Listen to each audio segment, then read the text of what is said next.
Ahora, esta noche, quiero hablar sobre las tentaciones de Jesús. Quiero que vayan conmigo al 4º capítulo del libro de Mateo. Y comenzaremos con el primer verso, estas palabras de las que quiero hablar, las tentaciones de Jesús esta noche.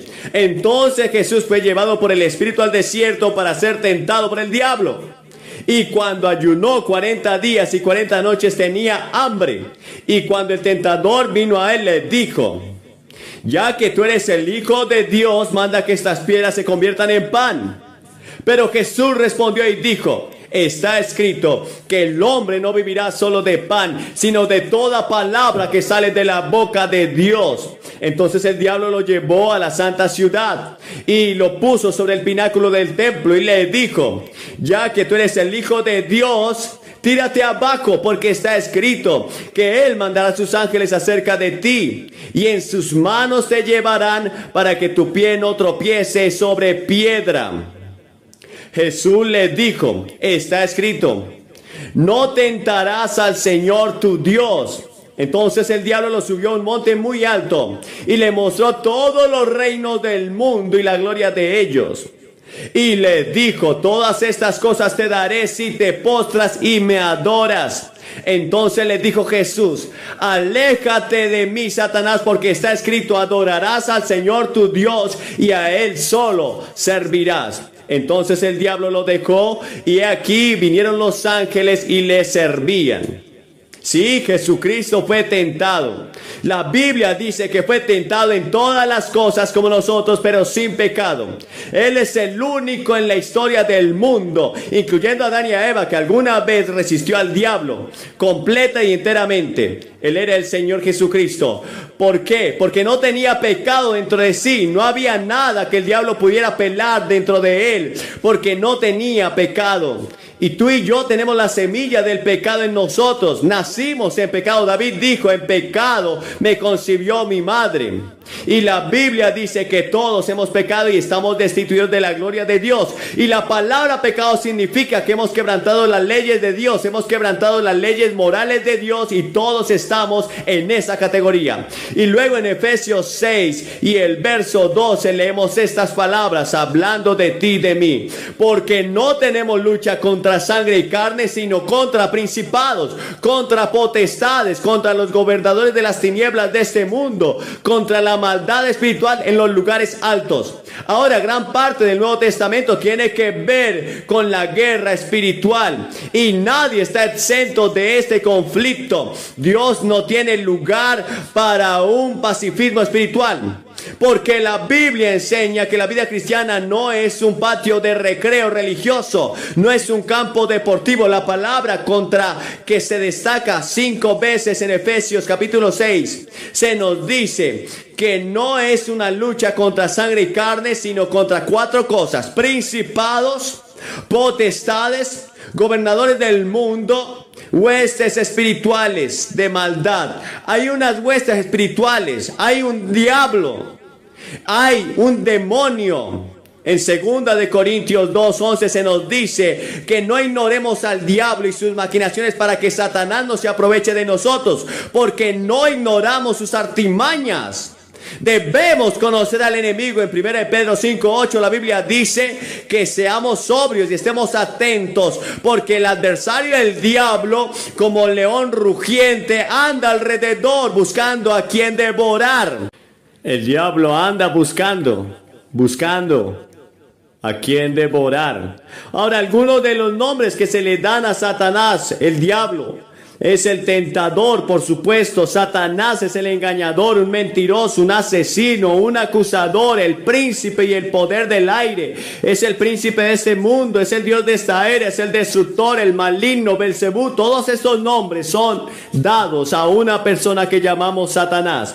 Ahora, la Biblia dice de sus artimañas y trampas.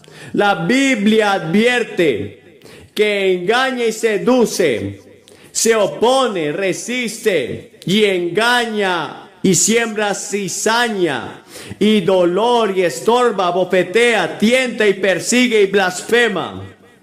Ahora la gente tiene una caricatura del diablo establecido por las obras de Dante y Milton. Esta es una poesía maravillosa, pero es teológicamente falsa. Esa no es la imagen del diablo en la Biblia. Satanás no tiene cuernos, no tiene aros, no tiene una cola con púas. Ahora el diablo intenta todo esto para hacernos pensar que él está en el infierno, pero él nunca ha estado allí. Y cuando llega al infierno, no será el jefe, sino la principal víctima del infierno. Se le llama el Dios de esta era, el príncipe de este mundo y el príncipe del aire. En Mateo 25:41 habla de sus ángeles. Mucha gente pregunta, ¿de dónde salió Satanás?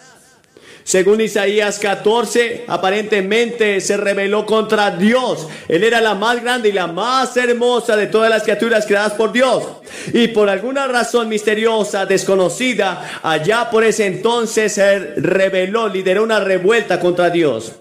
Y fue arrojado del cielo y aterrizó en este planeta. Y ha estado luchando contra los propósitos de Dios desde entonces. Y uno de los propósitos de Dios para Satanás es probar este planeta si las personas amarán a Dios o no lo van a amar. Si obedecerán a Dios o van a obedecer al diablo. Y él ha estado activo tratando de ganar este planeta y ganar a la gente que Dios puso en él. Aquí no entiendo todo lo que el apóstol Pablo llama el misterio de la iniquidad. Hay muchas cosas al respecto que no podemos explicar y no voy a tratar de explicarlas. Pero Cristo estuvo sujeto a las tentaciones del diablo. En Hebreos 4:15 dice que fue tentado en todo como nosotros, todo pero sin pecado. Y en Hebreos 2:18 dice que él mismo padeció siendo tentado y es poderoso para socorrer a los que son tentados. Ahora estudiemos y veamos cómo Jesús enfrentó la tentación del diablo, como un modelo para nosotros también, cómo podemos enfrentar las tentaciones de Satanás. Jesús fue guiado por el Espíritu Santo. Después de su bautismo, él fue guiado hacia el desierto, a un área entre Jerusalén y el Mar Muerto, en un lugar salvaje. Y estaba allí Jesús, y era terrible ese desierto, 40 días y 40 noches. No tenía nada para comer. Jesús estaba orando y era obediente a la voluntad de Dios y estaba lleno del Espíritu Santo y pasaba un tiempo en oración, tenía un conocimiento total de las Escrituras. Y en ese momento, cuando estaba hambriento y cansado del sol, del calor y de todo el desierto, vino el tentador. No tenía compañero humano, Jesús estaba solo en ese desierto. No podía compartirlo con otros, sus conflictos. Tú puedes marchar hombro a hombro con las personas en todas las cosas, pero cuando llega la tentación tendrás que enfrentarla tú solo. Hay 3 tentaciones y el diablo siempre usa las mismas 3 tentaciones. Las usó con Jesús, las usó con Adán y Eva en el jardín del Edén y las usará contigo. La misma forma, de la misma manera, nunca varían, son las mismas cosas. Primero es la lujuria de la carne, segundo la lujuria del ojo y tercero es la vanagloria de la vida. Ahora, la primera vez que vino a Jesús para tentarlo, lo tentó a convertir las piedras en pan. Apeló a su apetito físico. Esta era la lujuria de la carne. Ahora Jesús tenía hambre al cabo de 40 días. Y el diablo sabe cuándo venir. Llegará el momento oportuno para esa tentación. Y las cosas más fuertes, los instintos más fuertes, es el hambre y la sed para un ser humano. Y muchas personas se desharán de todos sus refinamientos de civilización, como las madres de Sumeria en el Antiguo Testamento devoraron, se comieron a sus propios hijos cuando tenían hambre. El diablo señala las piedras redondas y dice: si eres el Hijo de Dios, o como eres el Hijo de Dios, reconoció que él era el Hijo de Dios. Por eso la palabra aquí se debería traducir: ya que como eres el Hijo de Dios, ordena que esas piedras se conviertan en pan. Ahora, la sola mención del pan debe haber hecho saltar de deseo el cuerpo hambriento de Jesús. Jesús estaba en la perfecta voluntad de Dios, iba según el plan de Dios y el propósito de Dios. Ningún accidente le podía pasar, iba de camino a la cruz para morir por la salvación del mundo, para morir y resucitar. Este era el plan perfecto de Dios y la voluntad perfecta de Dios. Ahora el diablo viene y dice: puedes hacer algo como esto y no solamente puedes alimentarte a ti mismo, sino puedes alimentar al mundo. Puedes convertirte en el Mesías creído. El mundo entero creerá en ti si alimentas a las personas hambrientas. Dios había planeado para él que tuviera hambre porque también Dios lo estaba probando. Pero Dios no le había permitido utilizar su poder para satisfacer la necesidad física que él tenía. Y Dios te pide a ti que no hagas ninguna provisión para la carne. El antojo era legítimo, pero Satanás sugirió satisfacerlo de una manera ilegal. Y puedes alimentar al hambriento. Y no es interesante que cuando Jesús murió y dijo: terminé la obra que el Padre me envió a hacer. Pero cuando murió había muchas personas enfermas, había muchas personas hambrientas todavía. Pero Él vino con un propósito mayor. Oh sí, Él alimenta a los hambrientos, es interesante. Y nosotros, los cristianos, debemos preocuparnos por alimentar a los hambrientos. Pero hay algo mucho más profundo y una cosa más profunda en la cruz: la redención de Cristo y la resurrección. Porque sin la cruz y la resurrección no podría haber salvación de tu alma. Ahora, la segunda tentación que el diablo le dio a Jesús: lo llevó al pináculo del templo, que es el punto más alto de toda el área, y se podía mirar 600 pies hacia abajo del valle. Jesús estaba en Jerusalén, en el centro de la vía judía en ese tiempo, y el pináculo era el lugar más imponente del templo. Y el diablo le dijo: ya que eres el Hijo de Dios, ¿por qué no te arrojas abajo? Porque está escrito en la Biblia: Él dará a sus ángeles mandato acerca de ti, y en sus manos te llevarán, para que tu pie no tropiece con ninguna piedra. El diablo usa las escrituras. El diablo puede citar las escrituras. Él citó mal estas escrituras del Salmo 91, 11 y 12, pero omitió una de las partes más importantes de este pasaje, que dice que Él dará a sus ángeles el encargo de que te guarden en todos tus caminos. Omitió. Nota la sutileza que utilizó Satanás con Jesús. Esta es una oportunidad para una aventura de fe. El héroe. Ahora Él hizo lo mismo con Eva, deslumbrarlo de los ojos. Ahora mira lo que va a pasar. Habrá un gran espectáculo, los ángeles te atraparán, deslumbrarás a las multitudes. Será un gran espectáculo y la gente creerá en ti. Todo el mundo estará mirando. Y en lugar de tomar el largo y difícil camino de enseñar, predicar, de curar y morir en la cruz, puedes hacerlo todo en un gran momento en el que se verá a los ángeles venir y atraparte, y todos creerán. El plan de Dios era que iría a la cruz. Había sido planeado, había sido predicho por los profetas que iría a la cruz y moriría por nuestros pecados. Y si no hubiera hecho, ninguno de nosotros hubiera sido salvo. Y Jesús respondió: de nuevo está escrito. Usó 3 veces esa palabra: está escrito. Debes saber la palabra de Dios. Cuando venga Satanás, puedes usar y citar un versículo de la Biblia y él no puede resistir la palabra de Dios. Es la única arma que tú tienes contra la tentación. Usa la escritura: no tentarás al Señor tu Dios. Ahora, ¿cómo tentamos a Dios? Lo tentamos cuando dejamos el camino señalado de la obediencia para ir por el camino del mal y esperamos ser librados. Hay mucha gente que sigue haciendo mal tras mal tras mal y espera que Dios los libre. Es como jugar con una serpiente de cascabel. Y luego la tercera tentación fue la tentación de la ambición. El diablo ahora usó una carta de triunfo. Ninguna otra persona en la historia había resistido alguna vez esta carta. Se quita el disfraz, le lleva a un monte muy alto y le muestra todos los reinos del mundo en un momento.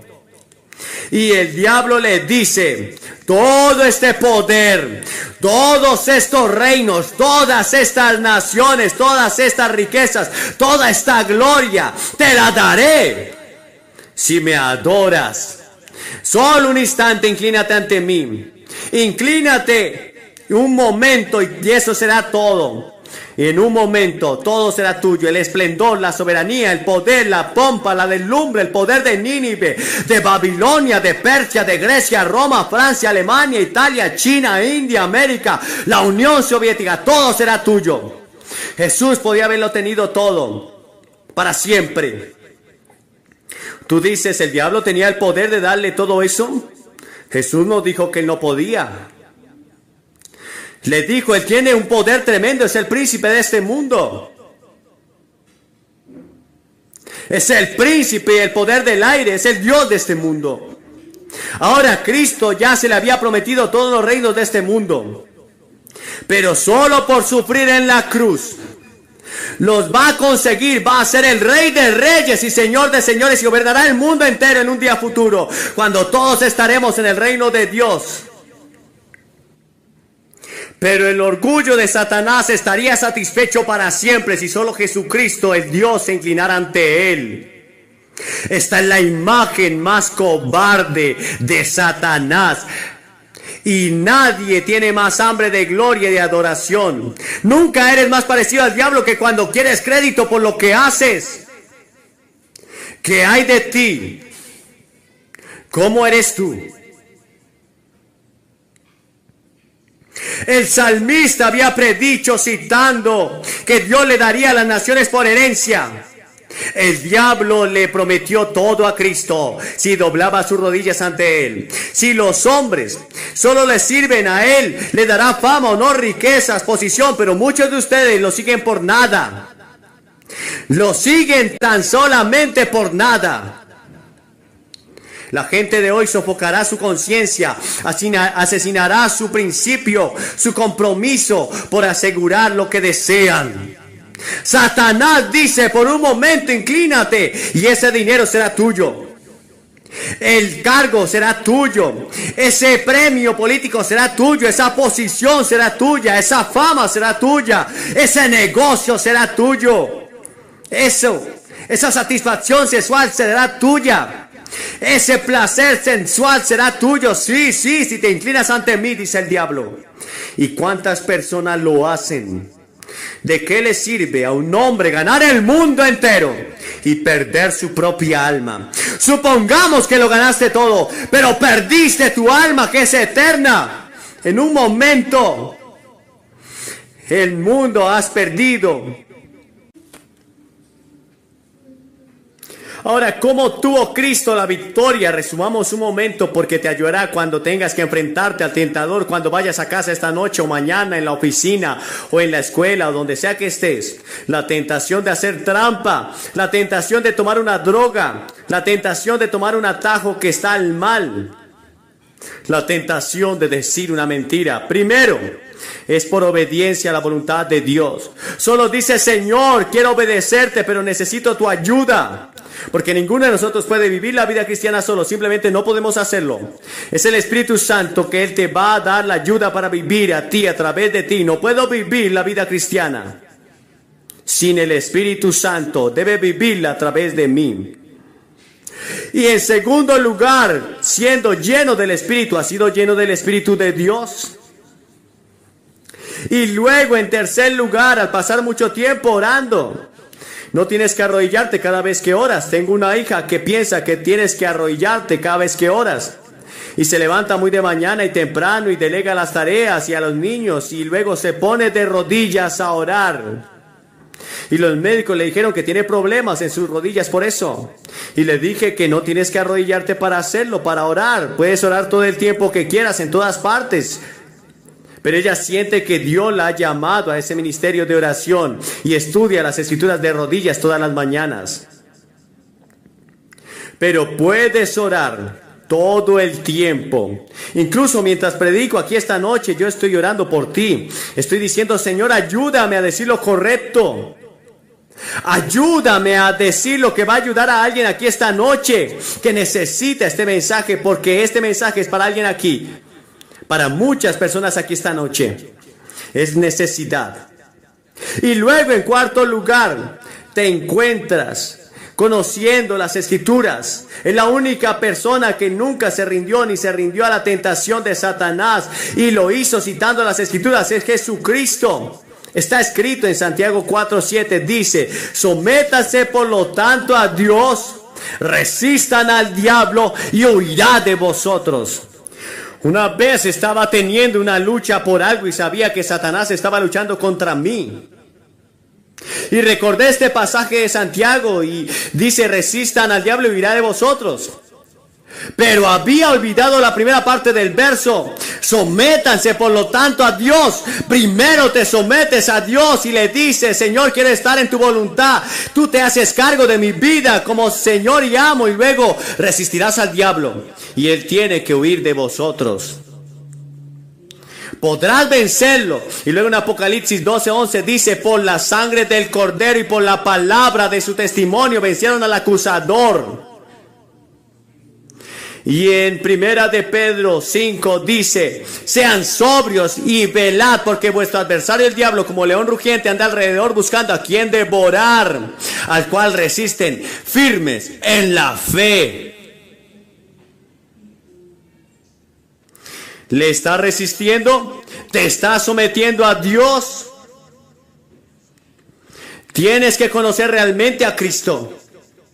En un mundo en el que la religión dominante es ahora el secularismo, el estilo de vida es el materialismo, necesitamos atender a la palabra de Dios para saber cómo citarla y aplicarla correctamente. Dios nos llama a un lugar donde nos quedemos solos como cristianos y vivamos de esa manera. Es un llamado a la vida en sociedad, es vivir a Cristo en la vida, donde el lugar donde estemos debemos mantener la creencia en el comportamiento. Debemos relacionarnos en la salvación y en la ética personal de Cristo.